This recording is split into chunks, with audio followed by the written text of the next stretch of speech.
بسم الله الرحمن الرحيم. الحمد لله رب العالمين، والصلاة والسلام على محمد وعلى آله وصحبه وسلم. رب اشرح لي صدري ويسر لي أمري واحلل عقدة من لساني يفقهوا قولي. السلام عليكم ورحمة الله وبركاته.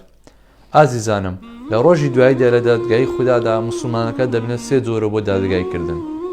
جۆر یەکەمیان ئەو جۆران کە بەڕاستی ئەهلی تاوان و گوناح بوونە، لە دنیادا و تۆبەیان لێ نەکردووە. خوای گەورە لە ڕۆژی دواییدا حسابێکی توندیان لەگەڵ دەکات و سزایان دەدات، یانش ئەوتە بە ڕەحمی خۆی، یانش ئەوتە ڕێگە دات بە شەفاعەتی پێغەمبەر صلی الله علیه وسلم شەفاعەتیان بۆ بکرێ و بستنە بەهەشتەوە. جۆری دووەمیان ئەو جۆرانە کە بەڕاستی لە دنیادا ئەهلی چاکە بوون، ڕێبازی خۆیان گرتووە بەر بە کاتێک گوناحیان دەکردا لێ خۆشببینیان لە پەروەردگاریان دەکرد. خوای گەورە لە ڕۆژی دواییدا لیان خۆش دەبێت و بەزەی پێیان دادێتەوە و ڕەحمیان پێ دەکات و دایان خاتە باشتەوە.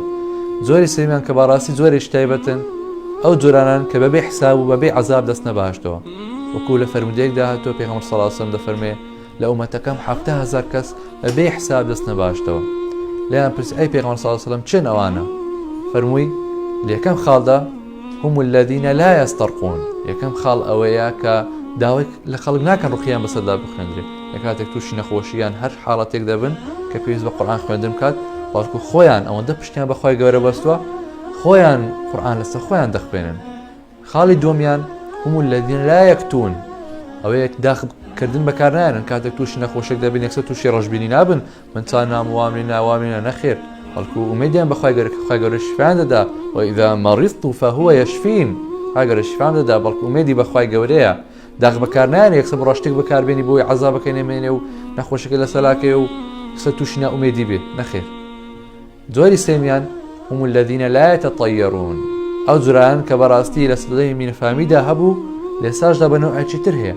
لە سەدەمی نەفامیدا کاتێک بیانستا بڕۆن بۆ شوێنێک بیان زەب ئەو شوێنی کە من دەڕۆم خێران خێر نییە، یان دەچوو کۆترێکیان هەڵدەدا باڵندەیەکیان هەڵدەدا، ئەگەر بۆ لایدا ڕۆشت بە ئەوە دەچون، ئەگەر نا بەلاکەی تردا دەیانوت ئەوەڵای ناڕێ مادەم خێری تێدا نییە. بۆیە لە سەدەمی ئێستادا بەڕاستی کەڵوەکان بوونی هەیە، خەڵکێکەنێک خەڵکانێکەیە هەموو قەزا قەدەر و بیرڕای خۆی بەستۆتەوە، هەموو عەقیدە و بیرروباڕی خۆی بەستۆتەوە بە کەڵوەکان. وەڵا ئەگەر کەڵوا بڵێ وەڵام لێ دێ وەگەر وام لێ دێ نەخێر، تەنها خوای گەورە غەیب دەزانێت، بۆیە تەنها پشتی بە خوای گەورە بەستووە، ئەو شتانەی تری هەموو فڕەداوە. وە لە کۆتاییدا لە کۆتایی حەدیسەکەدا پێغەمبەر صلی الله علیه وسلم هەمووی لە یەک شتدا کۆ دەکاتەوە، دەفەرمێ وعلى ربهم يتوكلون، کەواتە لە هەموو شتێکدا لە هەموو بارەکاندا تەنها پشت بە خوای گەورە دەبەستن. لە کاتی عیبادەتدا هەر پشت بەخوا دەبەستن، بۆیە عیبادەتەکانیان بە جوانی بکەن. لە کاتێک کە تووشی گوناح نەبن پشت بەخوا دەبەستن، بۆی تووشی گوناح نەبن.